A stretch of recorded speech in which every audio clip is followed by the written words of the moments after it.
Hello, my name is Dr. Stephen Critchlow. I'm a consultant psychiatrist. I've also been a church pastor. And I'm doing a series of talks on the topic of suffering. And I've also been looking at love and the impact of love on suffering. And I've been looking a little bit at the 4 Greek words that are used to describe different aspects of love. Love is a weak word in the English language with not a lot to go for it. But on the Greek side, there are 4 words. One is storge, which is love in the family. Secondly, we had philia, which is friendship, love. And the third one, of course, is eros, from which we get erotic and those kinds of words. And of course, eros is something extremely important in life.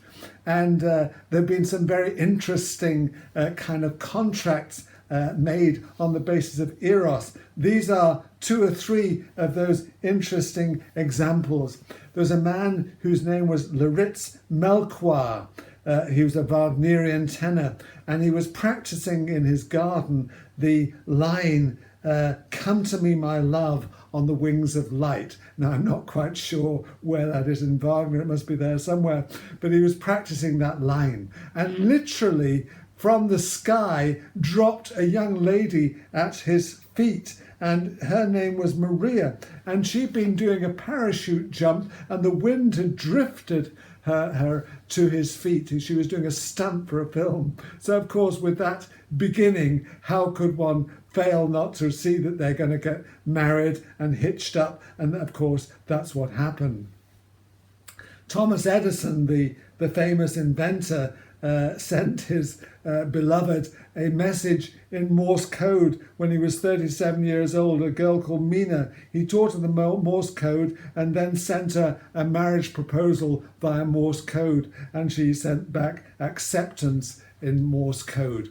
Another very interesting example was of this couple who were sitting in church together, and he thumbed through the hymn book. And they're Mr. and Mrs. Earl Calhoun of Tulsa. They were in the. He went through the hymn book and pointed out, "Every day I need thee more," to his beloved sitting next to him, and she found another hymn that said, "Take me as I am." So he did. So those are just some interesting little reflections on eros.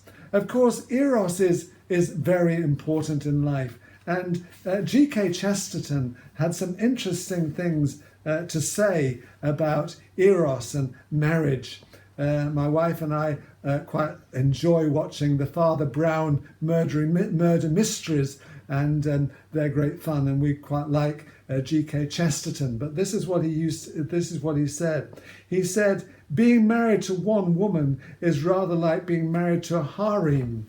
No doubt a woman is not today what she will be tomorrow. That is why marriage is so exciting. Variability is one of the virtues of woman. It obviates the crude requirements of polygamy. If you have one good wife, you're sure to have a spiritual harem. Domestic life is full of surprises. Mere love affairs are apt to be monotonous." And then he said again, "One son is splendid. 6 sons would only be vulgar. The poetry of love is in following the single woman, the poetry of religion in worshipping the single star." Very powerful and very interesting words.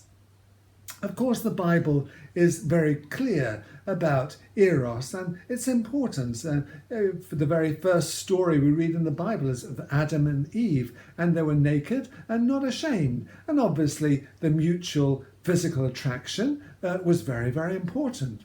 In the Song of Solomon, you read the story of the lover and the beloved, and how the beloved will only reveal herself to the lover. And of course, it's quite poetic, but it's quite descriptive of sexual love, which is fine, and there's nothing against that in the Bible.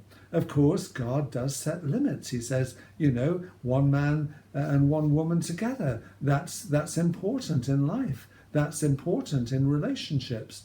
The love between the sexes is very, very important, and that is what is portrayed in the Song of Solomon.